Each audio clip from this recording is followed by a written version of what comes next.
Hello and welcome back to Blackwatch Intel. My name is Crashy, and today we're going to be talking about the top 3 heroes that you should learn and master if you want to be a flex player. Now, flex player being best defined as someone that is willing to give the advantage to your teammates by allowing them to play whatever they want to play, and then you filling in on the necessary role or roles, depending on how your team decides you want to strategize in order to get the victory. Now, I have to say, this is a decent strategy, and while I myself don't particularly play flex on, the competitive ladder, it is a decent and a good thing to do as a good teammate, to let your teammates play whatever they're most comfortable on, to expect the most amount of impact out of their hero picks. So again, I want to give you 3 of the best heroes, and I am going to be picking one from each main kind of class and main tree of heroes that you should learn if you want to be a good flex player and if you just want to be a good teammate in general.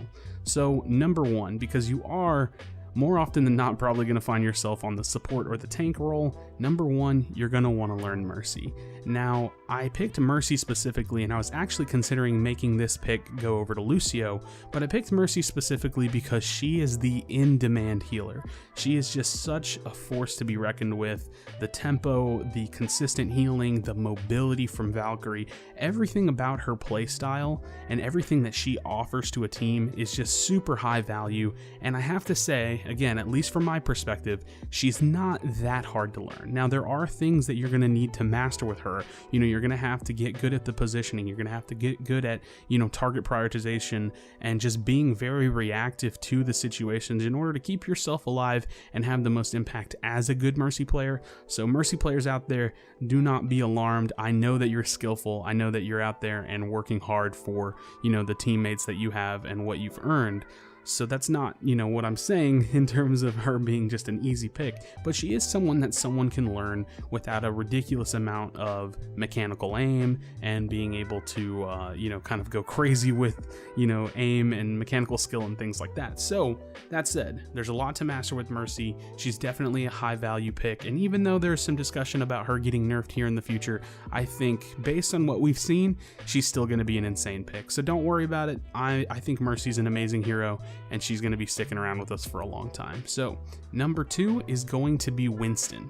Now, Winston is the tank of the game in terms of mobility, in terms of high damage output, a strong ultimate. Winston is just your overall, all around. You're happy to have a Winston on your team. You're frustrated when there's a Winston against you. He counters so many heroes: Widow, Hanzo, Genji, Tracer, Zenyatta, Mercy. He counters every just squishy target. He's got the high mobility. He initiates fights great. He can get in and out of situations. He can stall points for more time. Winston is the tank to learn. Now, me personally, I love to play Winston. I was really excited when I started playing more Winston because as a Genji main, or mostly a Genji player, he kind of fits that almost the same play style. Like, while you can peel and work together to keep your teammates alive and be more of a passive Winston in some scenarios, especially kind of on defense, he has a very aggressive style of play to him, and if you can get really good at kind of walking and being sneaky and maneuvering yourself to where your enemies are without leaping, then you have that jump to give yourself more options, whether you want to jump straight up in the air, whether you want to leap forward to dive the healer who's further than where the fight broke, or whether you want to turn around and jump away. So lots of options with Winston, a lot of damage with Winston, and a lot of tank capability. So he's just definitely the tank that you want to learn if you're trying to get better at someone in the tank role. And lastly, at number 3, I have to pick a DPS, and that DPS is actually going to be Soldier. Now, let me talk about Soldier, because you can be an insane Soldier and have ridiculous mechanical aim, and you can look up guides and you really familiarize yourself with Soldier and understand that you do have to have good aim to play Soldier.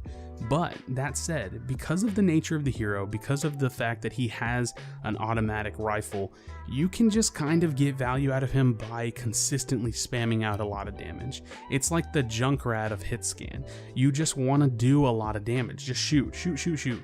Work on the accuracy later, you know what I mean? Like, he's definitely someone you're going to want to work on. He's something you want to master in terms of mechanical aim, but really get out there and start familiarizing yourself with his capability in terms of mobility and the burst damage from Helix Rocket, and utilizing a ridiculously strong ult at the right time.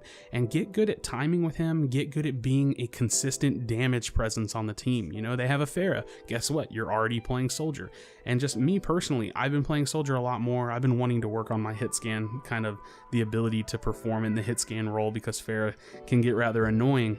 And you know, it's always good to have a hit scan. Sometimes it feels like you have to have a hit scan on the team. Like if you have a Junkrat or a Genji, it feels like the second DPS pick, if you have a second DPS pick, should be Soldier or should be McCree. So Soldier, you know, with the ability to move around very quickly, the ability to heal himself, the consistent damage, just because he has a, you know, a automatic rifle that you can just shoot out, you know, you don't have to worry about your ammo count really. He's just a solid pick overall. He's got an insane ult. He's got the high mobility. I mean, I'm just repeating myself at this point. Soldier is an amazing pick. He's definitely someone you're going to want to pick up if you're jumping into Overwatch as a new player, or if you're really thinking about, you know, hey, I want to be a good flex player. I want to be good for my team. Well, learn Soldier. He's going to be good in, you know, the majority of situations. So hopefully you liked this video. I wanted to pick 3 heroes that are just never bad to have. You know what I mean? And these could even be heroes that you want to one trick, even though I'm not really into one tricking. It's just the heroes that you want to have on your team. It's the heroes that you want, you know, in a lot of situations. So these are my thoughts. Thanks for checking out this video. Please do not leave without leaving a like and subscribe for future content. I appreciate it again, and I'll see you in the next video.